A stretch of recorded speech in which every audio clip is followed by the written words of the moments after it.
예, 부동산 정책에 대해서 좀 신뢰도도 많이 무너지기도 했고 그런 상황인데 지금 정책에 대한 효과 이거 어떻게 봐야 될 것 같습니까? 뭐 아까 뭐 통계에 대한 얘기들도 해주셨고 이런 뭐 용적률에 대한 이야기도 하고 그 다음에 그 임대차 시장에 대해서도 이야기를 하는데 뭐 전체적으로 봤을 때 뭐 어떤 그 취재를 하는 과정 안에서 네. 아 이건 좀 아쉽다 정책적인 효과를 높이려면 이런 것 좀 건드렸으면 좋겠다 하는 것들 좀 있으세요? 전 문재인 정부 때는 항상 시민들이 얘기했잖아요. 양치기 소년 같은 비유를 많이 했잖아요. 발표에도 또 자꾸 올라오는 그런데 한마디로 자꾸 이제 왔다 갔다 하는 정책, 그래서 일관된 정책이 상당히 중요할 거로 보고요. 그러니까 정부는 저는 이 부동산만큼은 개입하지 않는 것이 좀 좋다고 보는 판단인 거고, 만약에 개입을 하더라도 최소한의 개입만 하고 나머지는 시장에 맡기는, 그러니까 저희는 민주주의 국가고 자유시장 경제의 추구하기 때문에 그 부분도 그렇게 해야 된다 보는 거고, 하지만 사회적 약자에 대한 부분은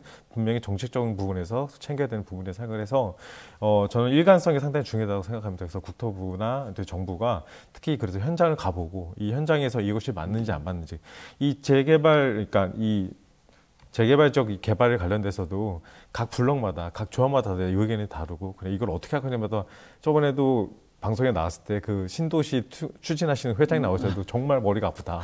한쪽을 의견을 수렴하면 한쪽에도 의견이 안 맞고. 그런데 이거 상당히 복잡하잖아요. 그리고 이 부동산이라는 것이 우리나라에서는 어쨌든 이 자금, 그러니까 내 경제력과 다 연결되는 부분이고 상당히 민감한 부분이기 때문에 이 정부가 하나의 발표 때문에 정말 나비 효과처럼 누구는 정말로 돈을 벌게 되지만 누구는 정말 돈을 못 벌게 되는 그런 것들을 다 심하게 생각한다면, 저는 그렇게 해서는 차라리 자유 경제를 하기 위해서는 정부가 시장 개입은 좀 덜 하는 것이 좋지 않을까라는 생각이 들고, 다른 나라 사례, 그러니까 미국의 이런 나라를 봐도 개입을 잘 안 하잖아요. 그래서 그런 것들을 좀 보고선 판단했으면 좋겠다, 이렇게 생각이 듭니다. 근데 부동산 얘기하면서 어떤 사람은 돈 벌고 어떤 사람은 돈 못 벌고 얘기하는 저는 왜 자꾸 못 벌까요? 아직까지도 이런 자산으로 보기도 하는 거 뭐 좀 어쩔 수 없는 것 같습니다. 예. 소장님 어떠세요? 뭐 정책 이 부분 뭐 다른 의견이 또 있으신지?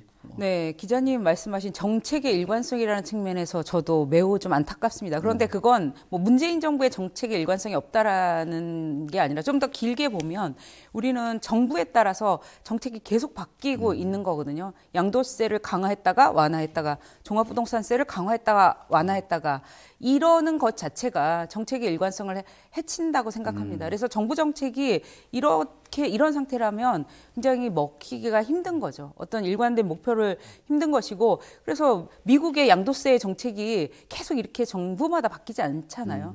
이런 일관성, 사회적 합의를 통해서 그걸 쭉 끌고 가는 것들이 굉장히 좀 필요하다고 생각합니다. 근데 지금 결국 정부 정책은 좀 긴 시간을 두고 영향을 미치거든요. 그러니까 제가 아까 이제 박근혜 정부의 빚내서 집 사라, 세 살라 정책이 결국 지금의 깡통전세 문제로 이어지고 있는 거거든요. 이걸 무분별하게 전세 대출을 내줬고 소득과 상관없이 대출을 하게 했잖아요.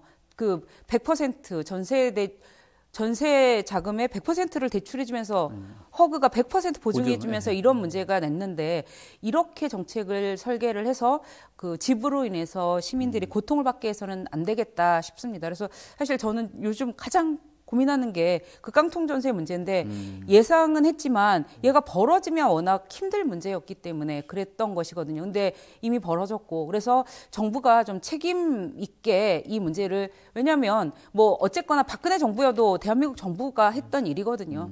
그런 점에서 지금의 굉장히 많은 분들이 고통을 겪고 계세요. 허그가 대유변제한 가구만 5천 가구고 2022년에 그리고 그 임차권 등기 명령을 낸 가구는 14,000가구로 더 많아요. 그래서 지금 뭐 1년에 연간 한 2만 가구 정도가 이렇게 매우 어려운 상황, 이분들만 이러는 게 아니잖아요. 그냥 끙끙 앓고 있는 분들이 계실 텐데, 이 문제에 대해서 어떻게 해야 되는지를 좀 진지하게 고민을 할 필요가 있다고 생각합니다. 허그 최근 들어서 이제 적자 나기 시작하는데 그 보증 100%에서 지금 90% 되는데 뭐 그게 답이 될까요? 저는 이게 어떤 조치가 가장 아쉽냐면 2017년 1월에 정부가 어떤 걸 발표하냐면 90%였던 걸 100%까지 보증을 해주겠다.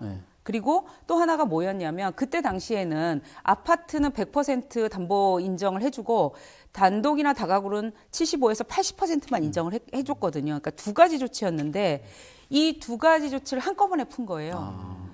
그런데 요번에 지금 정부에서 깡통전세 대책이라고 나온 것도 100%로 90%를 낮추는 건 했지만 네. 주택 유형에 따라 담보 인정 그렇지. 비율을 달리하는 건 그대로거든요.